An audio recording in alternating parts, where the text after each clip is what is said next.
In this episode, we're talking about how to do an intuitive tune-up.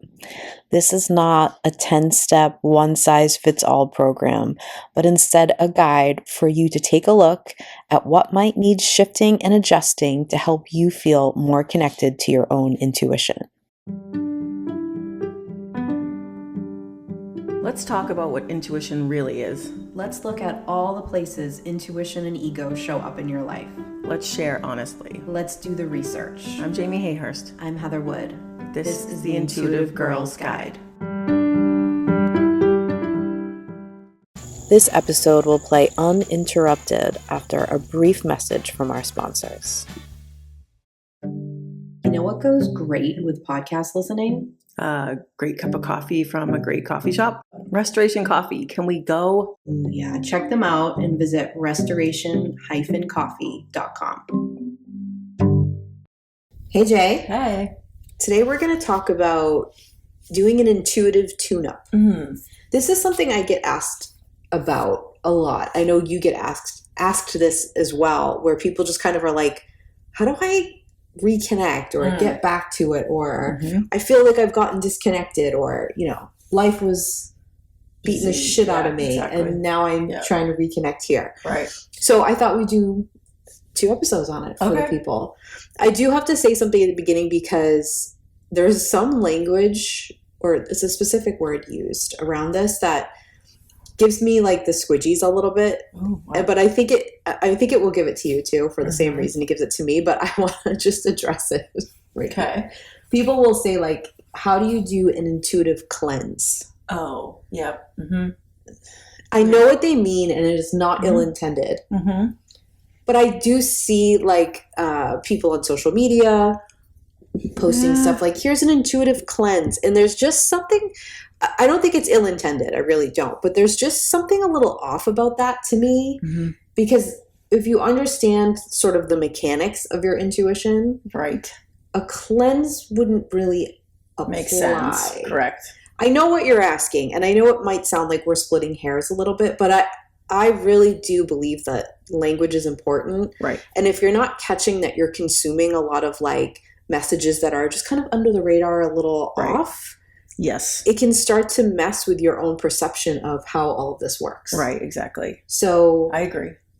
I don't love the word cleanse. I guess if you thought of it more in like cleanse your palate, but that's even not what you need to do. No, and it's not like a cleanse, like a juice cleanse, or it's definitely not that either. No, because there isn't anything wrong with you, and there isn't anything toxic, and there isn't anything going on that you need to flush out. Agreed. Yeah.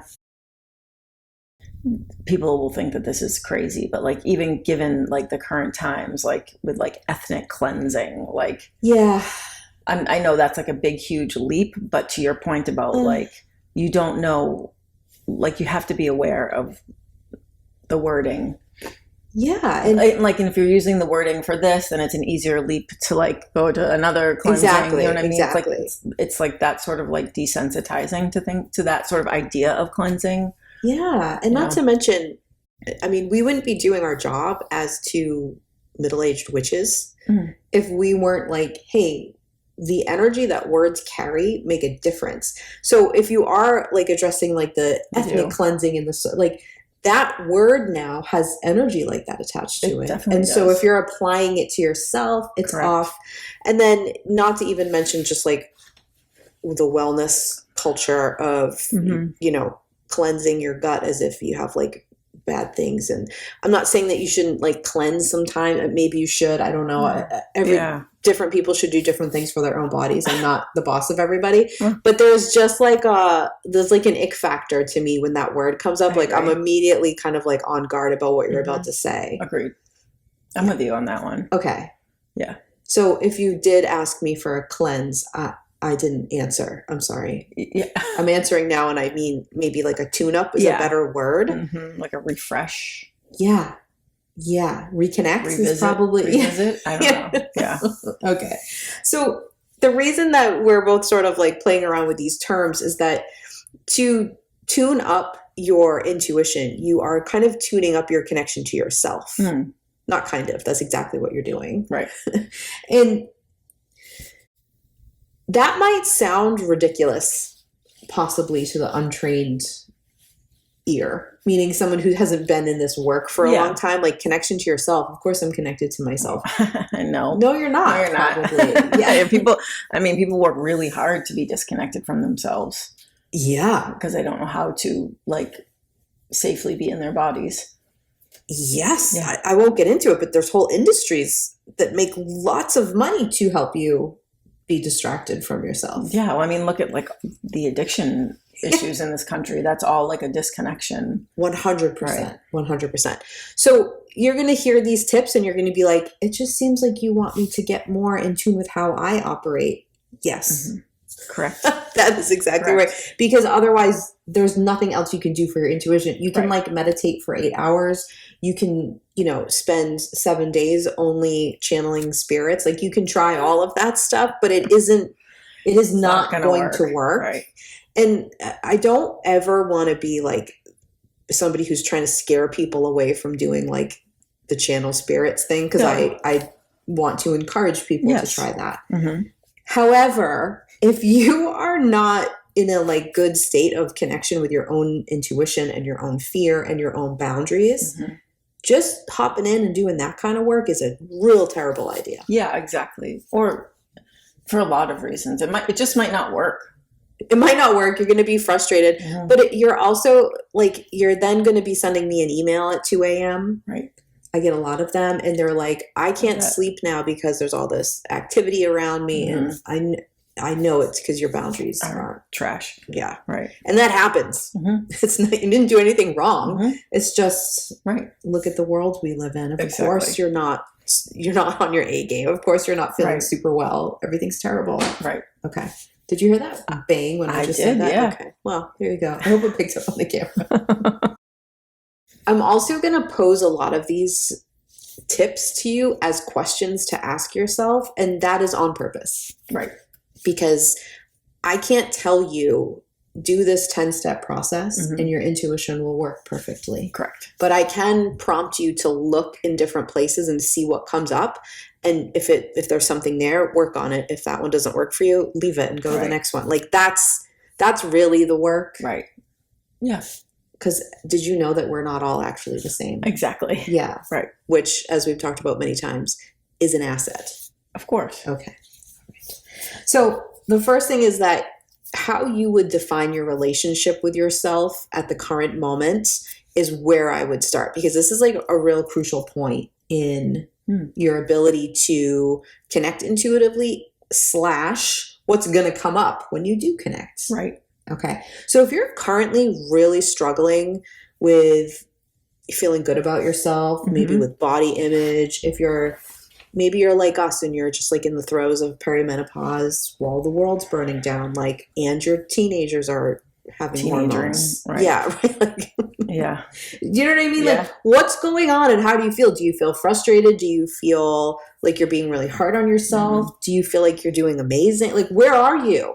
Right. Because that is going to dictate what's going to come up. Because as much as you want to tune in and get messages from dead grandma, as soon as you tune in, if you have a lot of that going on, that's what's going to come up. Exactly. That's pressing.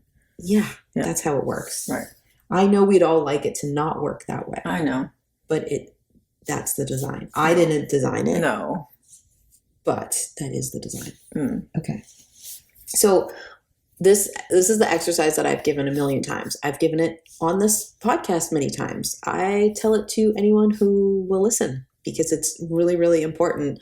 And that is the desire exercise, where you ask yourself 3 times a day for 3 things you desire. And you want your answers to be somewhat connected to an emotion. Right. So if you say coffee, yeah, which is always what I desire, you might go like, why do I want that? And for me, like, drinking coffee is like a grounding experience, but it also is like putting back into the cup for me, right? Like, that's a poor metaphor because I said cup, but you know what I mean? Like, I might have been doing stuff or helping everybody, but like that moment where I sit and drink coffee, it like recharges the battery for me. So that you would want to know those things. Yep. Does that make sense?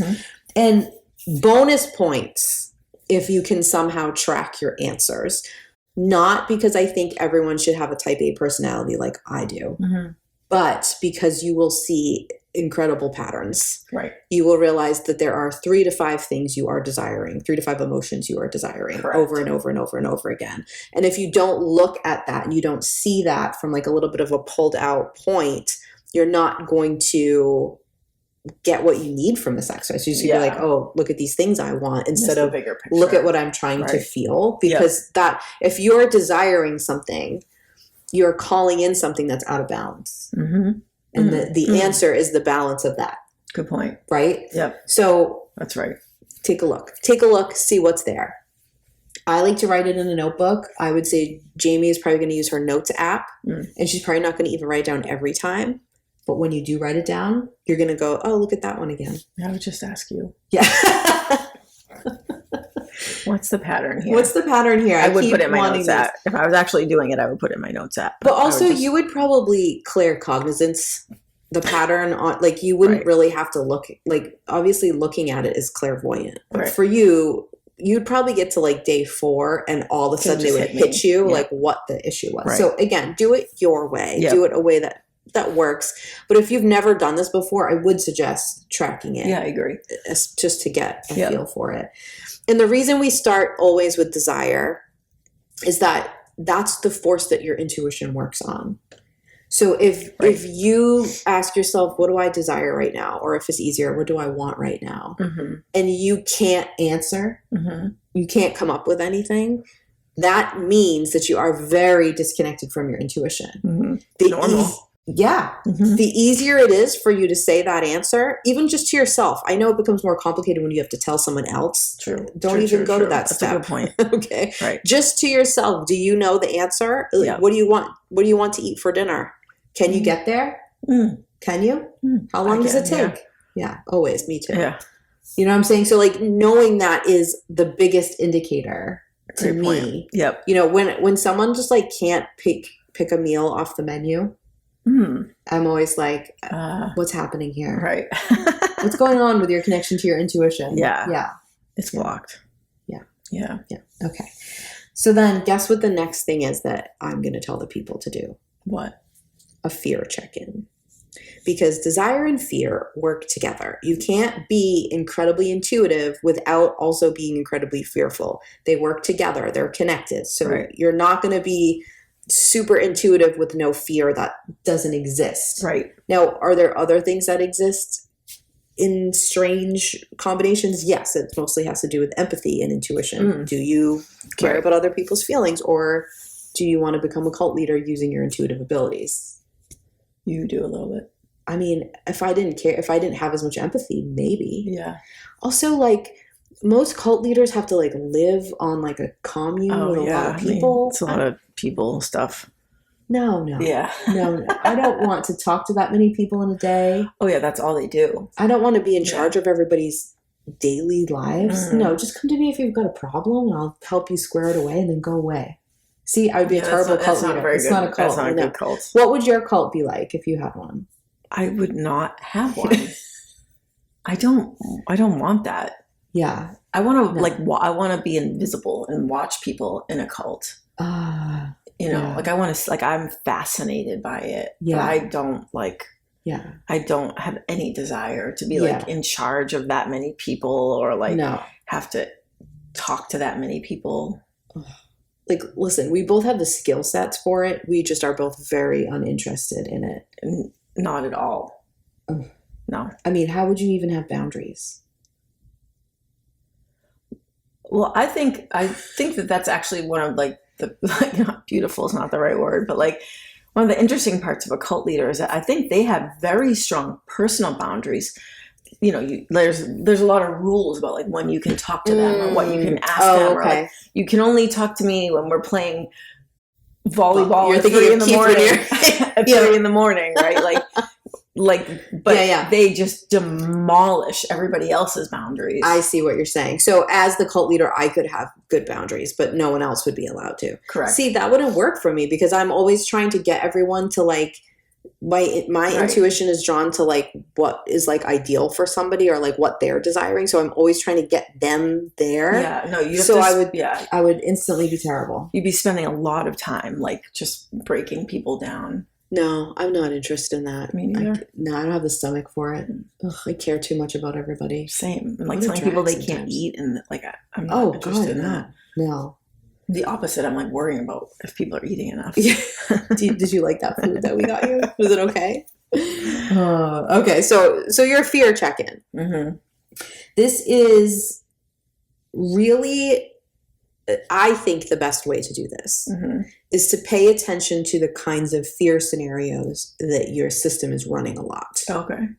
And by kinds, I mean like, what's the theme of everything? Right. All right. Like, do you remember after you had your first baby Mhm. and the amount of space that got taken up in your brain of fearing the most ridiculous possible things that could happen to hurt Right. the baby, Yeah. and you're in charge of the baby, and you know, what if I this? Every worst case scenario. Yeah, like even Yeah. just going to sleep, like what if I sleep through them crying? Like you're overwhelmed, right? Like Mhm. your brain does that Yeah. because you care so much about the baby. You Right. desire to take such good care of the baby. So now your fear And it runs amps the up. fear up. Right. Yes. So like what's Right. going on in your life? Like what kind of fear scenarios are you doing? I mean, for me right now, it's mostly, well, everyone keeps getting a cold. So Mhm. keeping everybody healthy. Mhm. But also like, what if I don't choose to leave this country in time and it's too late? Is like those kinds of scenarios Yeah. are mine. What if I've waited too long? Yeah. I know. But then it's like the guilt of leaving Mhm. when I sit on a throne of privilege. And then I spiral from there. Exactly. I I hear you. Okay. It's valid. It's So very you gotta valid. you gotta look at what kind of scenarios you're running. There are some Yeah. times where I run a lot of scenarios where I'm going to something and like everyone there doesn't like me. And when I get into that, I'm like, why is rejection Right. running like why am I fearing being rejected by a group of people? That doesn't make any sense. That's not gonna happen. Or do you know what I Right. mean? Yeah, Like yeah. so you just have to notice what's going on. And Mhm. then you just compare notes with the desire and you're going to notice you're fearing like whatever is on the other side of your desire Right. all the time. They're all connected all the time. Yeah. It's never fear's way over here in left field and Right. over here is They're desire. unrelated. Right. Yes. No. Because the secret to being, it's not a secret because we say it every 5 seconds, but the Mhm. secret to being intuitive and like using your intuition in your life consistently and doing it, I'm going to say well, but you know what I mean? It's Yeah. like the best of your capabilities Effectively. is to learn how to balance your intuition and your ego. So your Mhm. desire and your fear. So if Right. you can do that and you can get sort of a handle on what these two voices are here to do and what they want, you know, Mhm. one's trying to protect you and one's trying to make you have experiences Right, yeah. and feel joy, right? And so a lot of people sort of expect their ego to make them happy, and they're like really shocked when their life is very small and they've Mm. never taken a chance, and you know they can't That's figure a out great point. because they're asking their ego to do Do a different di- job. right, that's a great not what point. it does. So Yes, exactly. learning how it works in your system, because the way that yours works is different than the way that mine works and the way that Jamie's works. We're all Yeah. we're all different, by the way. Yeah. It's interesting that you say that because I always think of the ego now. I think of it as like the ego is like scaffolding the intuition. Yeah. Like they're not fighting with each other. No. They're not. It's like you want this thing, whatever it is. And Yep. then the fear's job isn't to come and just like knock it down. Nope. Or stop you from doing it. But it's just like creating the support around it. Like how do we get here? Yes. Like how do we keep building and growing until Yes. we're there? It's just the safety measure. 100%. Like there's a reason that your desire speaks first Mm-hmm. and quietly and doesn't bother repeating itself, and then your fear comes in as a response. Right. And it isn't because it's trying to, you know, have these two things fighting and like who Right. wins, or like the angel and devil on your shoulder. No. None of that's right. Right. Your fear is like your desire says, this is what we want. This is how we want to feel. And these are the scenarios I've created that we could imagine feeling that Mhm. way. Right. And your ego goes, okay, let's run Let's run the test. Let's run the scan and think of any time in our life when we were emotionally unsafe. And let's just bring that information to you, the person, so that as you go for this desire, like you said, the scaffolding, you can do it safely. You have that information to consider as you go through it. Exactly. That's why we hate when people say like, no fear. Right. Or like act like courage is like, you're not afraid, or you wait to do it till you're not afraid. Like that's not real. Right. You're always going to be doing it afraid. Oh, forever. Right. And people who say they aren't are lying or have some kind of weird clinical thing going on in their mind. Yeah, they've like shut off. Yeah. Yeah, exactly. Yeah. So it's incredibly important. The next thing is to understand like your physical body connection to desire and fear. What do they each feel like in your system? I bet you can probably easily describe fear, because you probably are very familiar with that feeling. Well, it takes over your system for good reason. It's saying like you need to deal with this immediately right now, you know, because you might not be safe. Right. So, you know, but your desire doesn't do that. Your desire just like says its piece and then steps to the back, just knowing you know it. Right. You know, it's sort of like a very claircognizant design of just like, okay, you've got the info. We're here. We're not changing our minds. Right. But we're not going to keep, you know, making a big deal out of it. But your fear is just like, deal with this now. Deal with it. Deal with it. Deal with it. Deal with it. Deal with it. You know, that sort of like anxious voice in your mind. Yeah. It's just trying to keep you safe. So if you're like, it's so weird that so many of the people I know who are so intuitive are also just like so anxious. Oh, it's not weird. Actually. Right. No, that's a good point. Yeah. Yeah, that's right. They go together. Yes. Yeah. And also like life. Well, right. Exactly. So you're not doing anything for that. Yeah. You're not doing anything wrong. Like when I hit 40, my anxiety got so much worse. And it's not like I had some like big giant intuitive epiphany at that age. Like it was just that like, I think probably hormonally, like stuff happens, you know, like also you could look at what happened in the world and you know, you can draw all kinds of lines, but it isn't about shaming yourself. It's about kind of knowing your system and knowing what's going on and what it needs. Sometimes all it needs is just to identify that you're anxious and just leave it alone. You don't have to fix everything all the time. Yep. Okay. So I think that desire or like your intuition speaking to you, it feels in your body just like very calm and interestingly enough, kind of like void of big emotion. So the example that you and I both like to give is like, let's say in the middle of the night, you wake up and you're like, really like, oh my gosh, I should go check on my kid. Right. You just have this feeling. If you wake up afraid in a fear spiral and you're feeling anxious and you're picturing scenarios where your child is like, you know, seizing in bed or something, or they fell out the window or whatever thing you come up with.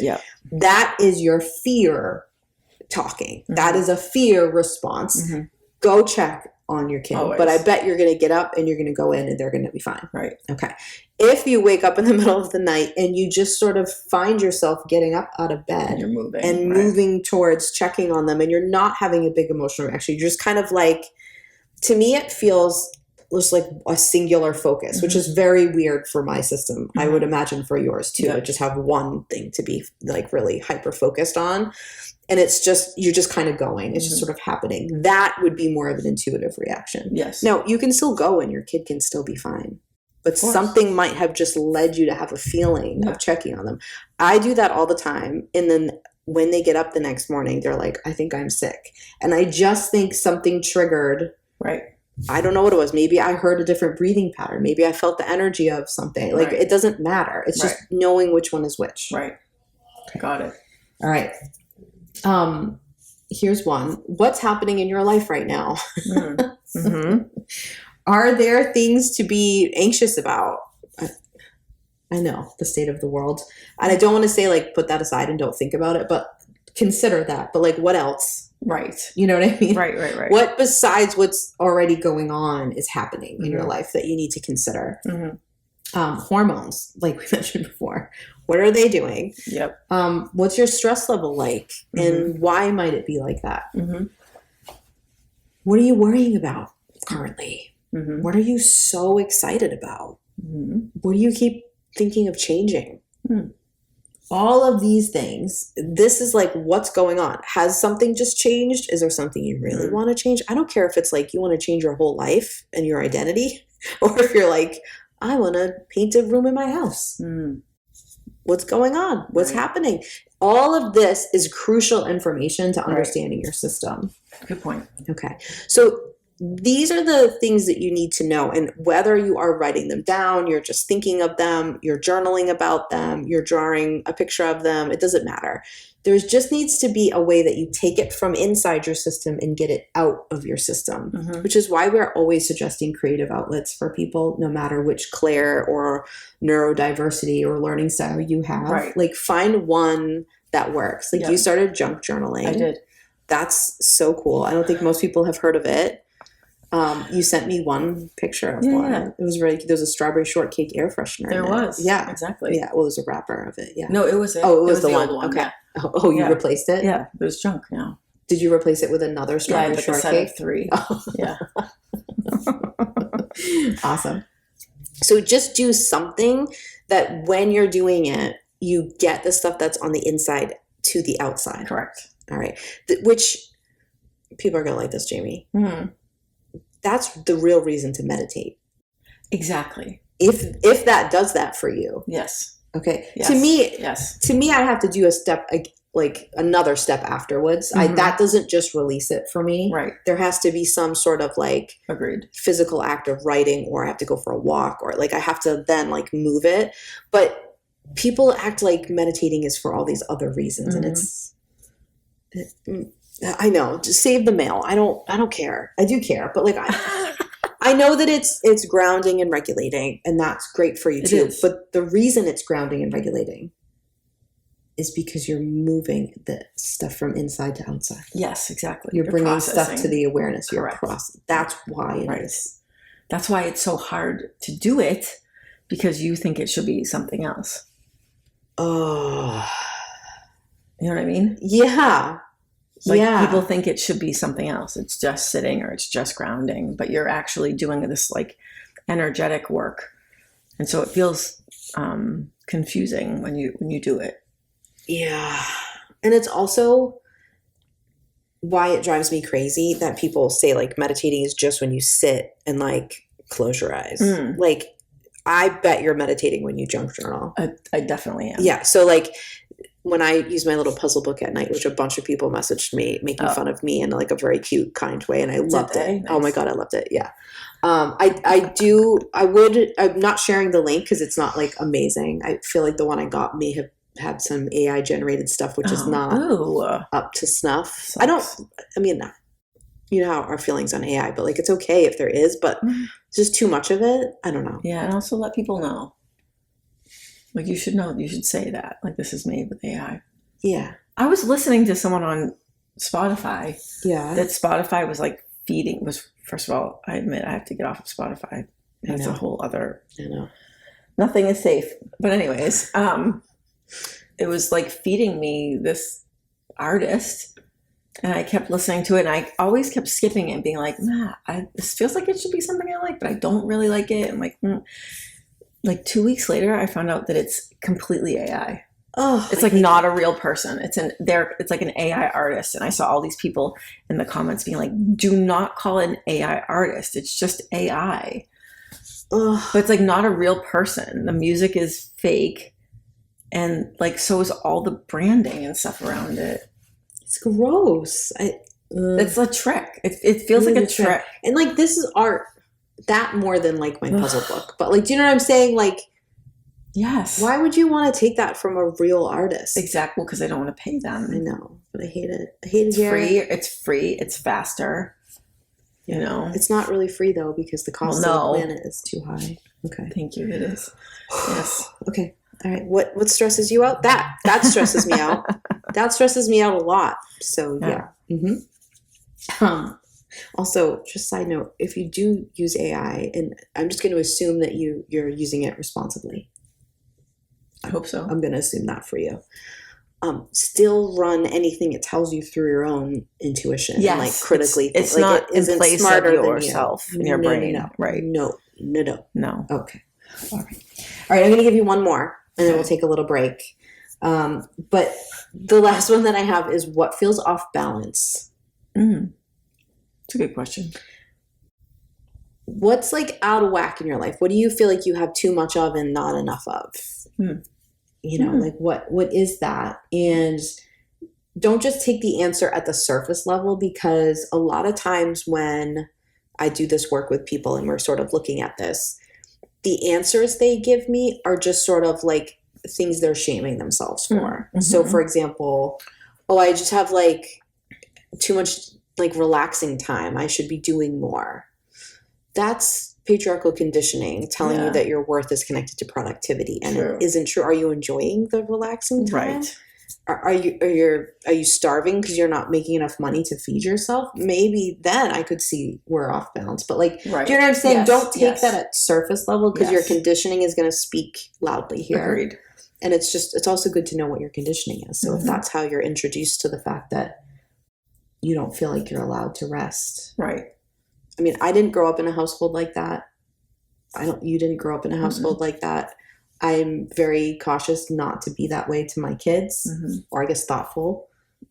You can rest. There's nothing wrong with that. You should. Everyone should rest all the time. Yeah. I'm a big rest proponent. Right. But if you are in our age bracket, I bet you have some real shame around resting. Absolutely. I'm okay with resting unless someone else near me is also not resting. Like if you're going out to shovel the 800 feet of snow, correct, I feel guilty if I'm just sitting here. Agreed. Same. That's where I struggle with it still. Agreed. I still have other issues around it too. I'm not saying, but do you know what I mean? Like that'll be where I start to feel like the guilt and shame, and I'm like, I should be doing this. Either do that too, or at least get up and clean, or go make breakfast. That's what I did. Make some muffins or something. Yeah, exactly. Yeah. You have to contribute. Yeah. Contributing's good. It's just that you shouldn't feel like it's also okay to be taken care of. It's also okay to let someone do something for you. Contribution is one of the human desires, and it's a great thing to do, but you got to catch when you're weaponizing it against yourself. Exactly. Because that's where you're going to do it, is like I need to be productive. So I'm not pulling my weight around here. Like, is that true? No. Because if you think it might be true, then that's just an opportunity to communicate with the other people to see if they feel that way, or if there needs to be adjustments. It's not really a reason to shame yourself. They could also tell you. They could. If they felt like you weren't contributing. In an ideal world where everyone communicated to each other like you and I communicate, then yes. Yes, Jamie, that's true. Yeah. But unfortunately, most people do not communicate as well. They don't. No, they don't. So, yeah. Okay. So I mentioned the human desires, so I just have to do this real quick. Okay. You sent me a picture. Oh, I was wondering if you were going to bring this up. I feel like it's important. I agree, because we're right always about this stuff. Yeah, go ahead. Okay. So you sent me a picture of Tony Robbins sitting at an event, like a Republican. It was a MAGA event. Yeah, event. And he was sitting and talking to Erica Kirk. Yeah.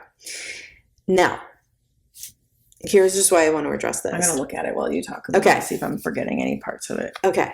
I mean, they look very jovial. They look like old pals. Yes, they do. Okay. For years. I think that's kind also. I think that's a kind description. I mean, at least the way the photo is presented, it's more of like a flirt. It feels like a flirt. If you didn't know it, you might think they were a couple. But they were at the Melania event at the White House, which is that Melania has a movie that just came out. Right, it's not doing well. No, I heard it's terrible, obviously. But anyways. Okay, so this is not just about us saying we were right, but it is going to be weaved through. I have talked many times about my complicated feelings in relationship to Tony Robbins, because I did. Listen, this is the work. Like this, what you're about to say, for anyone listening who hasn't already heard this, a lot of our longtime listeners will know where we're going with this. But like, this is the work, is what you're about to explain. Okay. So etc. Best friend. It's true. Okay, so a lot of my training, especially NPR stuff, is NLP, NPR. Did you like that's the yeah. Yes. Much of my NLP training, neuro linguistic programming, we're leaving that in. Is from him and from what he teaches, and a lot of the stuff that he teaches is incredible. I think he's probably the best teacher of NLP stuff that I have ever found. Correct. And certainly the most well known for it, though you might not know it as NLP. You might just think it's his methods, but correct. It's what it's based in. Right. Okay. I flew to LA and went to and saw it. Like I always feel like it's important to say when I criticize that, like, I'm also a student of that. I still use many of his teachings, but I disagree with him politically. And for years, I don't even know how many years it's been since we've been like, it's been a long time. Hey, disclaimer when we use something of his, or, you know, like, he's gone into the bad place. And it wasn't always just politics. Like it was like the tiptoeing into like the bro culture and the what we now can look back and see is like MAGA, and then like now it's like the MAHA, like it's like that Make America Healthy Again. I hate saying it, but it's like it was the very like baby steps of that where we could feel that it was off, like the toxic positivity, it had all the stuff that gave us the ick about this industry. He started pivoting to. He was turning towards that, and he started to use it and embrace it, or he'd be like on the podcast of that person, or on, you know what I mean? He'd be doing all of that stuff. And we didn't know at the time, like what the path was. Correct. But we just knew that it wasn't a great one. And I don't want to make excuses. I don't think that I am, but you know, listeners can decide, or you can tell me if you feel this way. But like, I do think that back in the early 2010s, probably when I first started getting certified in things in NLP and learning a lot about it from him specifically, like even politically, somebody who was sort of like, oh, that's a rich white man, he might lean a little in that department. It wasn't as red flaggy as it would be something you'd be aware of. Yes. But suddenly, this can be looked up, but I remember going to something, and so I think I went to like 3 deep into something, right? So like there's the first seminar you can go to, then you can go to the next one and to the next one. And so in the third one, what was being advertised for the next one, the tagline was make the world your playground. And I remember going like, what? Because up until that point, at the time, the teachings were very much like, make a difference in your own life and then help other people with their own. Like, do you know what I'm saying? Yes. And then you suddenly got to this higher level. Yeah.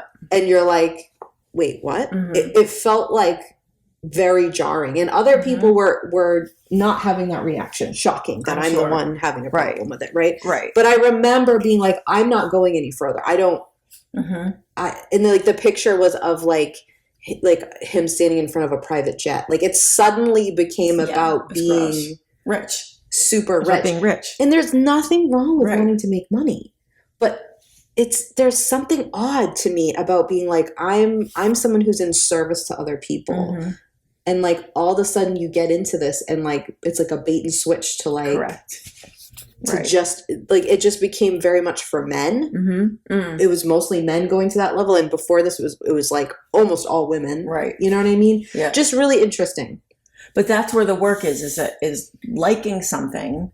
But critically thinking. Right. And then having the courage to say, I'm not doing this anymore. Like you don't have to write the whole thing off. Correct. You don't have to say the whole thing's trash because sometimes it is, but in this case it's not. Yeah. The NLP stuff itself isn't inherently bad. No. And he didn't invent NLP. No, he didn't. But like, so it's like, it's taking the time to look, to critically think, and then to have the courage to say, I'm not doing this anymore. I agree. But I also think it's important to bring it up. And I'm not just saying it to like make myself feel better or whatever, but like, I really do think sometimes people hear you and I or other people calling out the intuitive world, Mhm. calling out wellness culture and all this Mhm. stuff. And there are things that they participate in, and they just sort of tune out us because it's too hard to like untie the Yes. knots of everything. Right. So what I'm saying is Right. like, it's okay that stuff's in knots. Yes. It's just important to listen to yourself. Like for me, the big Right. breaking point was the Me Too movement when he was defending the men. Oh yeah. Do you remember that? Mhm. Yeah. So Mhm. that's when I was like, wait, what? And Yeah. still like, wait, maybe we're taking it, like you're still giving someone a chance, but you're like, and then he just kind of kept doubling going, down. yep. And I was like, wait a minute. Yep. It's Yeah. too much. It is too much. So it's okay. It's just really disappointing. I feel like so many people are letting us down right now. And I do feel like someone like him using his force for good would be such a lovely thing. Yeah. But I mean, in this day and age, in 2026 and the way the world is right now, Mm-hmm. there's no like claiming of ignorance to being at a No. White House event. Like it could be an event for world peace. It could be an event for anything. Yeah. But just like stepping foot into the White House is giving a message. Like Yeah. if he's of anybody on this planet, he's very much aware of what that message is. Absolutely. So for someone like Tony Robbins, not only is it like a faux pas or a fuck up, it's actually like a fuck you. It is. Like that, that he knows, we know Mhm. that he knows enough. Yeah. And that he's aware enough Yeah. of all these interpersonal skills and the way Yeah. things work and the way Exactly. people are, that for him to be in that building In that chair next to that next to person that woman, being photographed. that's a fuck you. It is because Yeah. it's all on purpose. Correct. Yeah. Correct. It's also a really big fucking mistake on his part Agreed. because He thinks it's because he's gotten so high yeah, off of it that he thinks it's a power play. he does, and it's that classic mistake that you Mhm. see of men in that pipeline Yeah. of going like honestly, it's a little Elon Musk in my opinion, mm, right? Of just yeah. being like, oh, the people who bought my cars are all like Right. sort of hippie-ish, Yes. intuitive, care about the planet Right. people. Well, I'm just going to go to this party that doesn't do that. Exactly. And then, wait a minute, Right. my business is crashing. Right. Oh, people are mad at me. Why? The same thing's happening already Exactly. and going to get worse. Right. Yeah.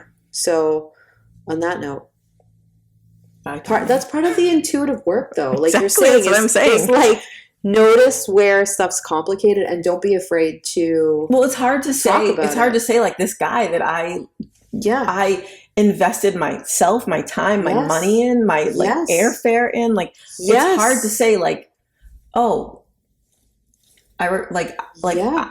I'm not with him anymore. I regret that, or that was a Yes. bad move, or whatever. Yeah. It's hard to say that. It's hard to say. It's even hard to say like, but I use some of the stuff. Like Yeah.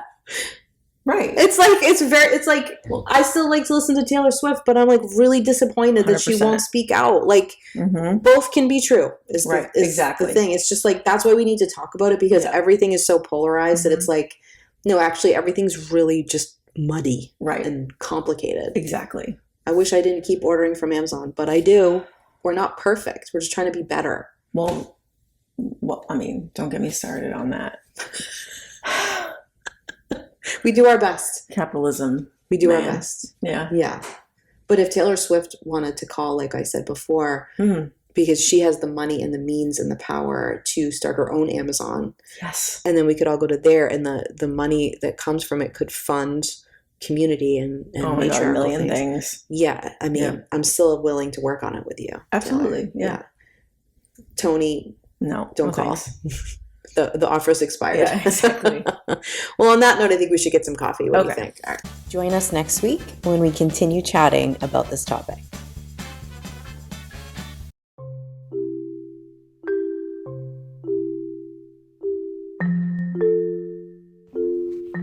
Hey everyone, Heather and I have an ask for you. If you love this episode or if you love the IGG, can you do us a favor? We need you to go onto whatever platform you listen on and download, subscribe, like, love, whatever it's asking you to do. Can you go do those things for us on the platforms that you listen on? It would mean so much to us.